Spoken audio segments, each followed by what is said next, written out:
ഈ ഇടിവെട്ടിയവനെ പാമ്പ് കടിച്ചു മോകാനിരുന്ന തലയുടെ തേങ്ങ വീണു പറയത്തില്ലേ, അതുപോലെ കഷ്ടകാലത്തിനൊരു പര്യായമുണ്ടെങ്കിൽ അത് കേരള ബ്ലാസ്റ്റേഴ്സിന്റെ ആരാധകരായിരിക്കും എന്ന് പറയുന്നതാണ് ശരി. നിലയ്ക്കാത്ത ട്രൂമുകളുമായിട്ടുള്ള നമ്മുടെ പ്രവാഹം അങ്ങനെ വേഗമൊന്നും അവസാനിക്കാൻ പോകുന്നില്ല.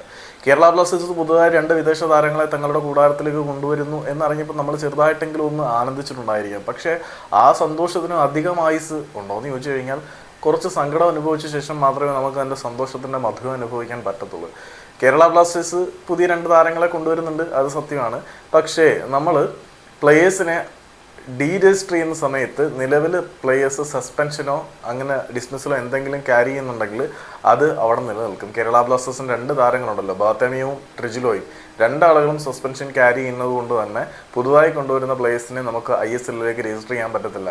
ഈ 2 താരങ്ങളുടെയും സസ്പെൻഷൻ കാലാവധി തീർന്നതിന് ശേഷം മാത്രമേ ബ്ലാസ്റ്റേഴ്സ് പുതുതായി കൊണ്ടുവരുന്ന 2 വിദേശ താരങ്ങളെയും ബ്ലാസ്റ്റേഴ്സിന് രജിസ്റ്റർ ചെയ്ത് കളിപ്പിക്കാൻ പറ്റത്തുള്ളൂ.